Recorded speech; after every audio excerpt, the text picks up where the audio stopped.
너희 가운데 한 사람이 나를 팔아 넘길 것이다. 괴로워하며 말씀하시는 예수님의 음성에 제자들은 모두 깜짝 놀랐습니다. 예수님께서 왜 그런 말을 하실까? 제자들끼리는 서로 수군대며 바라볼 뿐이었습니다. 물론 지금 예루살렘에 예수님의 수배령이 내려졌다는 이야기가 들립니다. 그리고 대제사장들과 바리새인들, 서기관들이 예수님을 잡기 위해 작당하고 모의하고 있다는 소문도 들립니다. 그렇지만 예수님께서 새끼 나귀를 타고 예루살렘에 입성하실 때 예수님을 환영했던 수많은 사람들을 보면은 대제사장들과 바리새인들, 서기관들이 함부로 예수님을 잡아 죽이지 못할 거라고 제자들은 생각했습니다. 예수님과 함께 있으면 괜찮을 거라 생각했습니다. 하지만 예수님의 이 한마디, 너희 중에 한 명이 나를 팔아 넘길 것이다 라고 하신 이 말씀은 제자들에게 엄청난 충격이 되었습니다. 예수님은 계속해서 말씀하셨습니다. 내가 잠시 동안은 너희와 함께 있지만 곧 아무도 오지 못하는 곳으로 갈 것이다. 예수님의 이 말씀은 아무도 오지 못하는 곳에 간다는 예수님의 이 말씀은 예수님께서 죽으러 가신다는 말씀처럼 들렸습니다. 제자들은 간담이 싸늘해졌습니다. 그 예수님의 말씀에 베드로는 주님, 제 목숨을 바쳐서까지 주님을 따라가겠습니다 라고 말했지만 베드로의 그 결단에 찬물을 끼얹듯 주님께서는 베드로야, 닭이 울기 전에 너가 나를 3번 부인할 것이다 말씀하셨습니다. 그리고 예수님께서는 계속해서 유언과도 같은 말씀을 하셨습니다. 나는 참 포도나무요, 내 아버지는 농부라. 예수님의 말씀을 계속해서 듣는 제자들은 무언가 이상한 마음이 들었습니다. 그 이상한 마음을 무시한 채 예수님의 말씀을, 유언과도 같은 말씀을 계속 듣는 제자들은 그 이상한 마음의 정체를 깨달았습니다. 그 마음의 정체는 바로 두려움이었습니다. 왜냐하면 예수님의 말씀은, 오늘 본문의 말씀은 어떻게 보면 상당히 섬뜩한 말씀이었기 때문입니다. 오늘 말씀에서 예수님은 2절에 이렇게 말씀하셨습니다. 내게 붙어 있으면서 열매를 맺지 못하는 가지는 아버지께서 다 잘라버리신다. 그리고 6절에서는 이렇게 말씀하셨습니다. 사람이 내 안에 거하지 아니하면 그는 쓸모없는 가지처럼 버림을 받아 말라버린다. 사람들이 그것을 모아다가 불에 던져버린다. 예수님께서 곧 죽으실 거라고 말씀하고 계셨습니다. 그런데 예수님께서는 제자들에게 너희들 나와 함께 있지 않으면 너희는 죽을 거야. 너희는 버려질 거야. 너희는 불에 던져질 거야. 말씀하고 계시는 것입니다. 하지만 지금 제자들이 보기에는 지금 문 밖에서 예수님을 잡아 죽이려고 하는 사람들, 예수님과 함께 하지 않은 사람들, 바리새인과 대제사장들과 서기관들이 오히려 죽음과 멀어 보입니다. 그들에게 힘이 있고 능력이 있어 보입니다. 그들에게 생명이 있어 보입니다. 예수님을 따라간다 하더라도 대제사장들과 그 무리들에게 죽임을 당할 것이 분명합니다. 그렇다고 예수님을 따라가지 않자니 예수님의 이 오늘의 말씀, 그 말씀은 제자들을 몹시 당황스럽게 합니다. 제자들은 그런 일이 오지 않길 바라면서 걱정하고 두려워했습니다. 우리가 알고 있는 하나님은 어떤 하나님이십니까? 우리를 죄에서 구속하시는 하나님이십니다. 우리를 자유롭게 하시는 분이십니다. 하지만 오늘 말씀에서의 하나님은 우리를 죄에서 자유롭게 구속하시는 하나님이 아니라 우리를 억압하고 우리가 하나님을 떠나지 못하게 속박하는 구속하시는 하나님처럼 느껴집니다. 우리가 보기에 이 하나님의 모습은, 하나님의 억압과 구속은 이성적으로 납득하기 어렵습니다.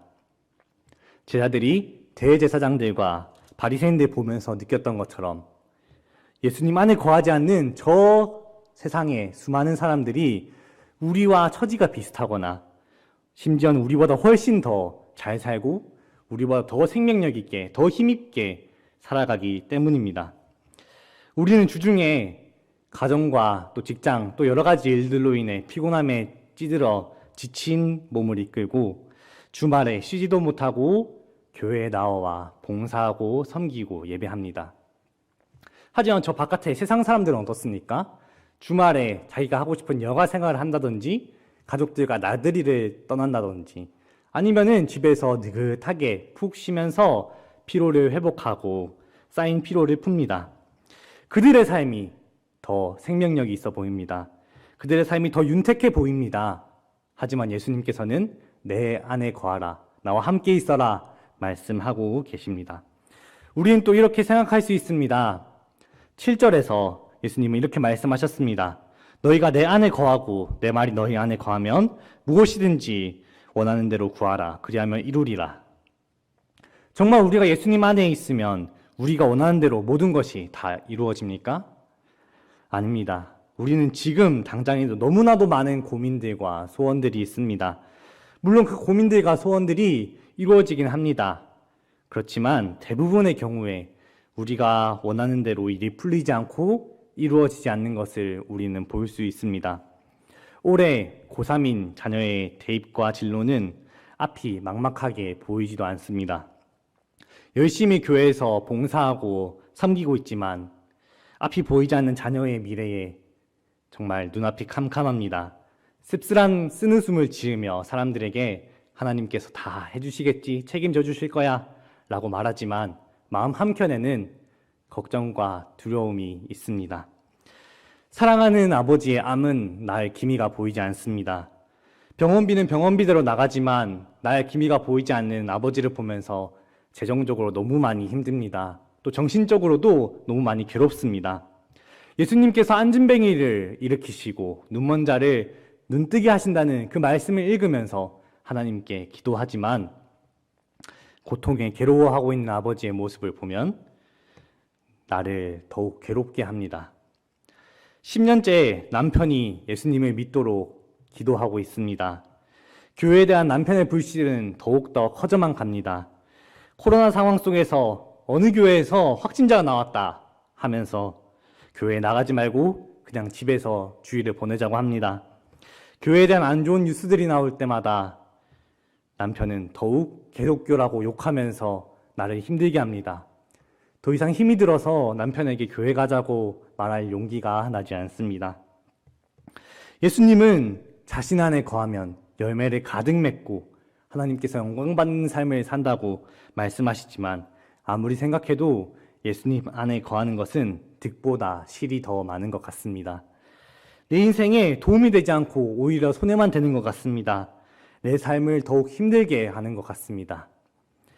예수님을 믿고 예수님 안에 거한다고 하지만 여전히 내 삶에는 어려움과 고민, 문제들이 나를 가로막고 있습니다. 차라리 예수님을 떠나서 살아가는 것이 내 인생에 내가 사는 것에 도움이 될 거라는 생각도 듭니다. 그런데도 예수님은 말씀하고 계시는 것입니다. 나를 떠나면 너희는 열매를 맺을 수 없다. 나를 떠난 가지는 버려져 불에 살라진다. 그렇게 근심하며 걱정하고 있던, 두려워하고 있던 제자들에게 예수님께서는 계속해서 말씀을 이어나가셨습니다. 내가 너희에게 이 말을 한 것은 내 기쁨이 너희 안에 있게 하고 너희 기쁨이 넘치게 하기 위해서이다. 제자들은 깨달았습니다. 예수님께서 예수님 안에 거하라고 하신 것은 두려워하고 있는 제자들에게 격려하시고 위로하시고 평안과 기쁨을 주기 위해서라는 사실을 말입니다. 예수님께서 요한복음 14장에서 16장까지 유언의 말씀을 하신 이유는 제자들에게 너희 나 떠나면 안 돼. 속박하고 억압하기 위함이 아니라 예수님이 앞으로 떠나셔서 예수님이 없을 그 제자들에게 위로하고 격려하고 기쁨을 주기 위함이었습니다. 예수님께서는 이 유언의 말씀 속에서 제자들을 계속해서 위로하시고 격려하셨습니다. 나는 너희를 고아처럼 버려두지 않고 너희에게 다시 찾아올 것이다. 나는 너희에게 평안을 주고 있다. 이것은 내가 너희에게 주는 내 평안이다. 내가 주는 평안은 온 세상이 주는 것과는 다르다.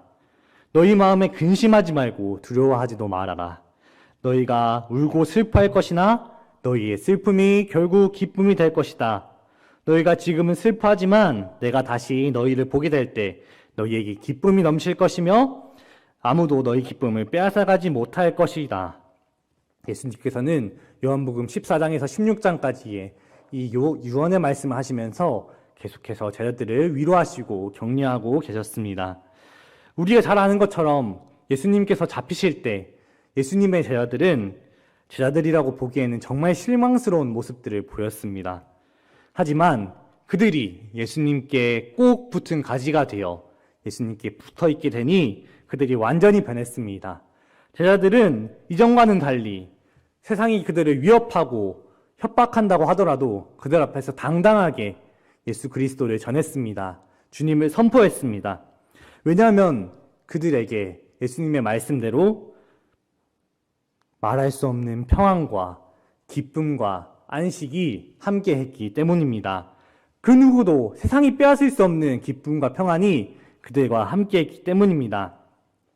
그렇게 포도나무에 가지로 붙어 있었던 제자들은, 그리고 그들 중에 야고보는 12 제자들 중에 제일 먼저 순교한 자라는 영광스러운 영광을 얻게 되었고, 예수님의 수제자였지만 예수님을 3번 부인하고 예수님을 저주까지 하였던 베드로는 예수님의 가지로 살다가 십자가에 거꾸로 달려 순교하였습니다. 예수님께서 잡히시던 날 밤 두려워하며 도망갔던 다른 수많은 제자들도 예수님의 가지로서의 삶을 살아가면서 예수님을 담대히 증언하고 선포하는 삶을 살게 되었습니다. 이처럼 가지가 포도나무에 붙어 있을 때 의미 없는 가지가 아니라 포도를 많이 맺는 포도나무의 가지가 되는 것처럼 주님께 붙어 있을 때 우리는 완전히 변하게 됩니다. 8절에서 예수님께서 너희가 열매를 많이 맺으면 내 아버지께서 영광을 받으실 것이요 너희는 내 제자가 되리라 말씀하신 것처럼 이 세상에서 의미 없었던 수많은 사람들 중에 한 사람에 불과했던 우리가 진정한 그리스도인, 진정한 예수님의 제자, 진정한 하나님의 자녀로 변화하게 되는 것입니다. 오늘 예수님께서 하신 이 포도나무 이야기는 우리가 포도나무이신 예수님께 꼭 붙어 있는가 우리를 돌아보게 합니다. 예수님을 죽이려 하는 수많은 사람들로 인해 두려워하고 걱정했던 제자들과 같이 세상의 수많은 것들로 인해 염려하고 걱정하는 우리 그리스도인들, 이 시대의 수많은 그리스도인들의 삶을, 모습을 투영해 보입니다. 그리고 그런 우리에게 예수님을 말씀하고 계십니다. 내 안에 거하라고, 나와 함께 있으라고, 나의 가지가 되라고 예수님께서는 말씀하십니다. 그렇습니다. 우린 예수님과 하나가 되어 살아가야 하는 사람들입니다. 우리 그리스도인들은 포도나무이신 주님께 꼭 붙은 가지로서의 삶을 살아가야 하는 존재들입니다. 그리스도인이란 곧 그리스도의 사람, 그리스도에게 속한 사람, 그리스도를 따르는 사람이라는 의미를 가지고 있습니다. 옛 우리 믿음의 선배들은 예수쟁이라고 불렸다고 합니다. 이 예수쟁이라고 하는 말이 좋은 어감은 아닙니다. 세상 사람들이 우리 그리스도인들을 모욕하고 욕하기 위해 붙인 별명이 예수쟁이였습니다. 하지만 저는 이 예수쟁이라고 하는 말이 정말 우리에게 있어서 정말 좋은 말이고 그 믿음의 선배들에게 있어서 최고의 훈장과도 같은 말이었다고 생각합니다. 이 예수쟁이의 쟁이라고 하는 말은 버릇이나 독특한 습관을 지닌 이들을 말하는 것입니다. 다시 말해서 이 예수쟁이라고 하는 말은 우리 삶에, 그 믿음의 선배들의 삶에 예수님의 흔적, 예수님의 습관이 삶에서 드러났다는 말입니다. 우리 믿음의 선배들의 삶에는 이렇게 예수님의 흔적, 예수님의 습관이 있어서 예수님과 동행하는 삶, 예수님의 가지로서 살아가는 삶을 살았던 것입니다. 이것이 바로 우리 그리스도인들의, 우리 예수쟁이들의 정체성입니다. 우리가 품어야 할 예수 그리스도의 습관, 우리가 가져야 할 주님의 흔적은 무엇일까요? 그것은 주님께서 우리를 사랑하신 것 같이 우리가 서로 사랑하는 것입니다. 예수님께서는 요한복음 13장 34절에서 새 계명을 너희에게 주노니 서로 사랑하라. 내가 너희를 사랑한 것 같이 너희도 서로 사랑하라고 말씀하셨고 15장 12절에서는 내 계명은 곧 내가 너희를 사랑한 것 같이 너희도 서로 사랑하라 하는 이것이니라 말씀하고 계십니다. 주님께서는 계속해서 이 유언의 말씀 속에서 우리에게 서로 사랑하라고 내가 너희를 사랑한 것 같이 너희도 서로 사랑하라고 주님께서는 말씀하고 계십니다. 이웃을 사랑하는 것은 물론이요, 나를 박해하고 핍박하는 원수까지도, 나를 괴롭게 하는 원수까지도 사랑하라는 것이 주님의 명령이며 우리가 품고 가야 할 주님의 흔적, 주님의 습관입니다. 우리가 이것을 품고 살아갈 때 우리는 포도나무이신 주님께 꼭 붙은 가지로서의 삶을 살아갈 수 있게 되는 것입니다. 이것이 우리 그리스도인들이, 예수쟁이들이 살아가야 할 길입니다. 우리도 예수님의 제자처럼 또 믿음의 선배들처럼 세상이 우리를 겁주고 위협하고 협박한다고 하더라도, 걱정하게 한다고 하더라도 이웃과 원수를 사랑하면서 예수 그리스도의 흔적, 주님의 그 습관을 지니면서 하루하루를 살아가야 합니다. 예수님과 함께하는 것은 단지 한 주에 한 번, 일요일에만 하는 것이 아닙니다. 매일매일, 매 순간순간 우리가 살아가는 그 발걸음마다 우리는 주님과 함께하며 주님의 습관을, 주님의 흔적을 가지고 살아가야 하는 것입니다. 이것이 바로 예수 그리스도의 제자로서 우리가 가져야 할 제자의 마음가짐입니다. 물론 제자들의 삶이 그랬던 것처럼 우리의 앞에 놓여진 길들이 꽃길만 펼쳐지진 않습니다. 주님 안에 거한다고 해서 우리에게 평탄한 길만 놓여지는 것이 아니라 오히려 가시밭길이 놓여질 수도 있습니다. 우리가 이웃을 사랑하면서 예수님의 흔적을 지니면서 살아간다고 할 때 세상 사람들은 우리에게 손가락질하며 왜 그렇게 어리석게 살아가냐고, 왜 그렇게 미련하게 살아가냐고 욕할지 모릅니다. 그리고 예수님을 죽이려고 한 대제사장들과 바리새인들처럼 우리를 죽이려고 하고 위협하고 삼키려 할지 모릅니다. 또 아니면은 가룟 유다에게 했던 것처럼 은 30을 주면서 너희들은 편안하게 살으라고 우리를 유혹할지도 모릅니다. 그럼에도 우리가 포기하지 않고 예수 그리스도의 흔적을 지녀 주님과 동행하는 삶, 주님의 가지로서의 삶을 살아갈 수 있는 이유는 무엇입니까? 그것은 바로 예수님의 약속의 말씀이 우리를 붙들고 있기 때문입니다. 주님께서는 이렇게 말씀하셨습니다. 보혜사 곧 아버지께서 내 이름으로 보내실 성령, 그가 너희에게 모든 것을 가르치시고 내가 너희에게 말한 모든 것을 생각나게 하시리라. 주님께서는 말씀하셨습니다. 예수님의 이 약속의 말씀, 보혜사 성령님을 보내주시겠다고 하시는 이 약속의 말씀이 우리를 굳건하게 붙들고 우리에게 힘을 주기 때문에 우리는 예수 그리스도의 제자로서 살아갈 힘을 얻게 됩니다. 오늘 우리가 성령 강림절을 보내면서 예수님의 그 약속이 제자들에게 이루어졌고 또 지금 이 시간 우리에게 이루어졌음을 너무나도 잘 알고 또 믿고 있습니다.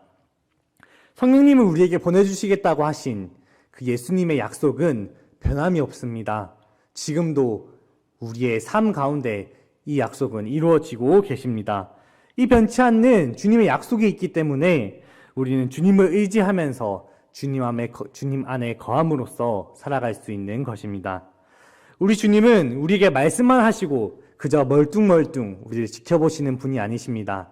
우리 삶에 찾아오시고 성령님을 보내주시는 그 능력의 주님이, 사랑의 주님이 바로 우리가 믿는 그 예수 그리스도이십니다. 우리 주님은 언제나 우리와 함께 하시기 위해 보혜사 성령님을 보내주셨고 우리가 주님 안에 거하며 주님의 포도나무의 가지로서의 삶을 살아갈 힘과 능력을 더해 주십니다. 우리는 그 주님의 약속을 믿으면서 주님께 꼭 붙은 포도나무의 가지의 삶을 살아갈 수 있는 것입니다.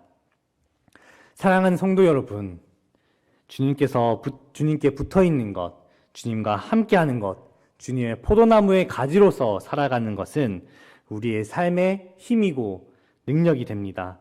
바로 우리가 예수 그리스도의 제자로서 이 세상 가운데 믿음의 삶을 살아갈 수 있게 하는 힘과 원동력이 되어집니다. 우리를 인도하는 능력입니다.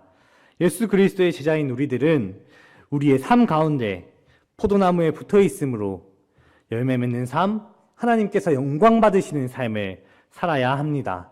그것이 우리에게 주어진 의무이며 우리 제자의 삶의 모습이 되어야 합니다. 우리 함께 주님의 약속을 믿음으로 고백하면서 주님의 흔적, 주님의 습관을 가지고 살아갑시다. 포도나무의 가지로서 우리가 살아갑시다. 저와 우리들에게 보혜사 성령님을 보내주셔서 포도나무의 가지로서의 삶을 살아가게 하신 주님께서 우리를 이 세상에서 능히 살아갈 수 있도록 인도하실 것입니다. 우리에게 능력을 주시고 우리를 붙들어 주실 것입니다. 우리의 포도나무 되시는 주님께서 우리에게 지금 이 시간 말씀하고 계십니다.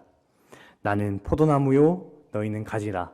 그가 내 안에 내가 그 안에 거하면 사람이 열매를 많이 맺나니 나를 떠나서는 너희가 아무것도 할 수 없음이라. 아멘. 함께 기도하도록 하겠습니다. 하나님, 오늘 말씀을 통해 우리가 주님께 붙은 가지로서 살았는지 돌아보게 하시니 감사합니다. 우리가 서로 사랑하라는 주님의 흔적을 지니고 주님께 꼭 붙은 포도나무의 가지의 삶을 살게 하옵소서. 우리의 참 포도나무 되시는 예수 그리스도의 이름으로 기도합니다. 아멘.